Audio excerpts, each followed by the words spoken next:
All right, welcome back to ABA exam review and the continuation of our RBT practice exam series, where we're going through another set of questions together and breaking them down. If you're new to the channel, welcome. If you're returning, welcome back. Please like and subscribe. Check out btexamreview.com for all of our study materials, including our combo pack. When you pass your exam, let us know so we can include you in the Sunday shoutout. Work hard, study hard. Let's get going. During a functional analysis, a behavior analyst is trying to determine the function of a child's tantrums. The analyst notices that the tantrums occur most frequently during transitions between activities. What type of data collection method is most appropriate for identifying what happens right before and right after these tantrums? So we have a measurement question or a data collection question. And when we're collecting data, we're trying to focus on what we want to learn. What are we trying to observe about the behavior? What do we want to know about the behavior? In this case, we're trying to identify what happens right before and right after tantrums. What do we call what happens before? We call those antecedents, and right after, we call those consequences. So we know during this analysis that we don't know the function of the tantrums yet, and these tantrums occur during transitions. So if we want to know the antecedents and the consequences of these tantrums to help us better understand the tantrums, what type of data collection method should we use? A, frequency recording.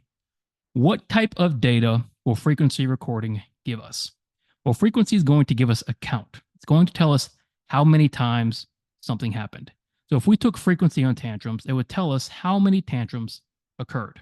We're not looking for that. We're looking for antecedents and consequences. So if we look at B, ABC narrative recording, that is much closer to what we're trying to accomplish. What are our antecedents? What are our consequences based on these tantrums, which is the behavior? So if you're looking for antecedents and consequences, you're looking for some sort of ABC recording, which is just antecedent, behavior, consequence recording. What about rate? Rate is frequency over time. And so if we're going to take rate data, we need a frequency. And we know we're not taking frequency, so we can't have rate. And then interval recording. Interval recording has to do with a discontinuous measurement procedure where we are taking samples of the data or we're breaking the measurements into these intervals. Not what we're looking for here. We're not really measuring time. We're not measuring count. We're looking for things that are happening during these tantrums, before these tantrums, and after these tantrums. And so to get a full picture of what's going on while these tantrums occur before and after, we're going to use some sort of ABC narrative recording. A behavior analyst is working with the client who has a history of engaging in aggressive behavior when denied access to a preferred activity. The behavior analyst designs an intervention that involves teaching the client to request the activity appropriately and reinforcing this request while denying access if aggression occurs. This intervention is based on which of the following strategies? All right, kind of a long question. If you get a question that's lengthy, don't panic. Slow down and work to understand what is the question asking. This question is asking about the intervention and what strategy is the intervention based on? Well, what do we know about the intervention? We know with this intervention, we're working with a client who engages in aggression when denied access. So what does the analyst want to do? They want the intervention to teach the client to request the activity appropriately. So if we start there, if we're teaching someone to request for something appropriately, how are we going to do that? Well, usually we're going to use functional communication training. And when we teach them this appropriate request, we're going to reinforce that request and deny access if aggression occurs. In other words, we're reinforcing the behavior we want to see, and we're putting the other behavior on extinction, or we're blocking access when that aggression occurs. So this looks like some sort of differential reinforcement procedure intervention or just a functional communication training intervention. So let's look at A, response cost. Do we have any instances of response cost in our question? Did we remove reinforcement based on behavior? We didn't. We denied access, but we never removed an earned reinforcer. So it can't be response cost. What about B, functional communication training? Are we trying to teach the client to communicate appropriately and functionally?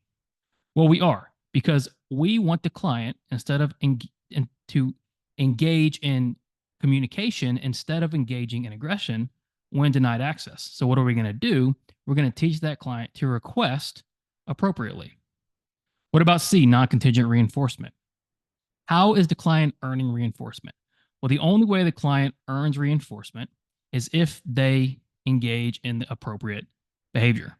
And so if we have a situation where reinforcement is dependent on a behavior, that's a contingency. So it can't be non-contingent reinforcement because the behavior has to occur. And then D, punishment. Do we have punishment occurring in this situation? No, we're just denying access. We're just withholding access. We're putting the aggression on extinction. So the two options here would either be differential reinforcement, which isn't an answer choice, or functional communication training, because we're teaching the client to communicate or request appropriately. You're working with a child who frequently engages in self-injurious behavior when asked to complete non-preferred tasks. The behavior analyst has suggested using a differential reinforcement of other behavior strategy. Which of the following best describes how you would implement this intervention? Okay, back-to-back intervention questions. This one is a little more specific. It's a little easier. And why is it easier? Because all we want to know is how are we going to implement a DRO strategy? Because we're working with this client who engages in SIB, and we want to use a DRO strategy to address that self-injurious behavior. Now, it occurs during non-preferred tasks. What's the key with a differential reinforcement of other behavior strategy, or a DRO? With the DRO, we are providing reinforcement in the absence of a behavior occurring. And you always want to ask yourself for differential reinforcement, when is reinforcement being delivered? If we have a DRA, an alternative, or a DRI, an incompatible strategy, you're delivering reinforcement when a behavior happens. With the DRO strategy, you're delivering reinforcement when behavior isn't happening. So let's look at A. Reinforce the child only when they complete the non-preferred task without engaging in SIB. Is the goal with the DRO strategy for them to complete the task? It's not. What we're trying to do is we're targeting the self-injurious behavior. With the DRO strategy, we're going to reinforce when the self-injurious behavior doesn't happen, regardless of the task. So B, provide reinforcement at fixed intervals if the child does not engage in SIB during those intervals, regardless of task completion. Yes, no matter what, if the client does not engage in the target behavior during the interval, they're going to receive reinforcement.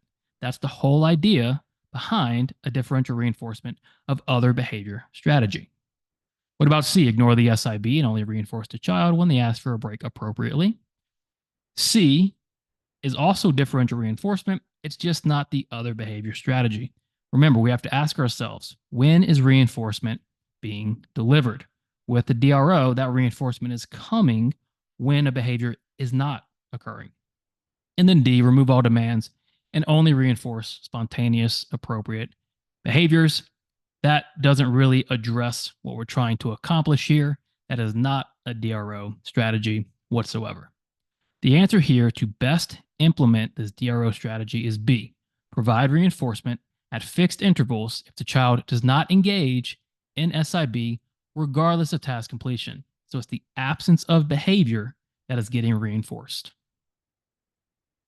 You notice that your client does not respond to social praise or gestures when these are used as consequences. You'd like to see more of a response in relation to these actions.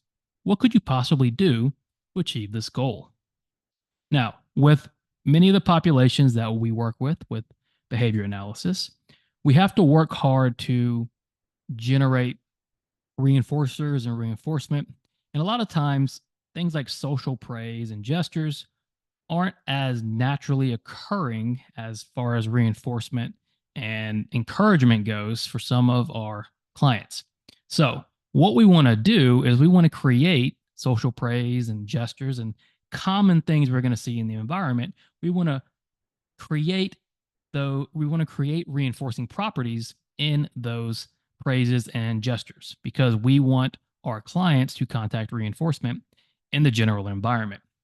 So the question really here is, how do we take something that is not reinforcing, where the client's not responding to these things when they're used as consequences, and how do we make those more reinforcing?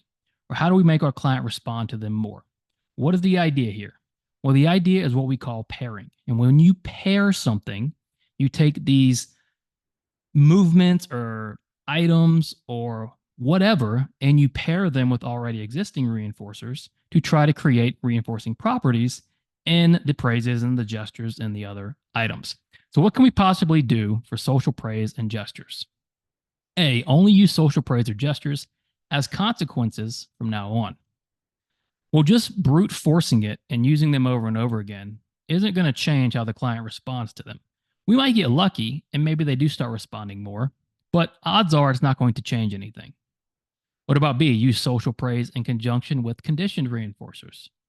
Would it be a good idea to use social praise at the same time as a conditioned reinforcer? Well, absolutely, because that's how pairing works. You take something that already has reinforcing properties and you combine it or you pair it with something else. So if we praise and provide reinforcement at the same time, we're going to start the pairing process. C, use social praise and punishment in conjunction. Now, if we want our client to respond to social praise or gestures, should we start pairing it with punishment? Well, no, we're not going to get the response we want from the social praise or gestures if we pair them with punishment. The client's not going to respond any better to those praise or gestures. And then D, avoid social praise until it gains reinforcing properties. Well, we can't just wait and see, right? Just like we can't brute force it, we can't just wait and see if that praise becomes reinforcing. We want to actively go in and pair it so the client starts to respond to social praise or gestures. So, what can we possibly do to achieve this goal? We want to use social praise in conjunction with conditioned reinforcers. Now, you might say, well, C, if we pair it with punishment, they might also respond. But we want to look for the best answer and the answer that's going to be the most useful for our client. And pairing it with the reinforcer is going to be a lot more useful than pairing social praise with punishment. So, what we could possibly do to achieve this goal is use social praise in conjunction with conditioned reinforcers. Your wife gets into an Uber leaving the airport. She shares her trip location with you, and you follow along as her car gets closer and closer to the destination. What are you likely using to track how long until you see your wife? Okay, we have another measurement question. In this case, what are we measuring? What are we trying to learn? Well, we want to know how long until you see your wife, because we know that your wife got into an Uber. She's now on her trip, and you're watching as the car gets closer and closer. And so if you're tracking how long it's taking your wife to get to you, or how much time is left for your wife to arrive at your destination, what are you likely tracking? A, latency. What does latency say? Latency says we are measuring the time in between the SD and the first response. We're not measuring time in between an SD and the first response here, right? We're simply measuring how long is the trip taking. So total time of one thing.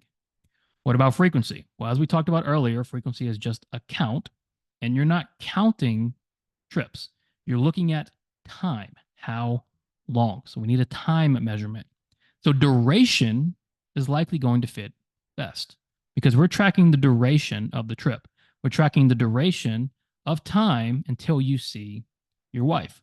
We're tracking this one specific instance that's occurring as far as the trip goes. And then inter-response time. Inter-response time is time in between two responses or two things. You're not measuring time in between trips or measuring time in between arrivals. You're measuring one discrete event, which is the time or how long the trip is lasting. And so what you're likely measuring would be duration. Thank you for watching. Check out btexamreview.com for all of our study materials. Make sure you subscribe for all of our updates. When you pass your exam, let us know so we can include you in the Sunday shout out. Work hard, study hard. See you soon.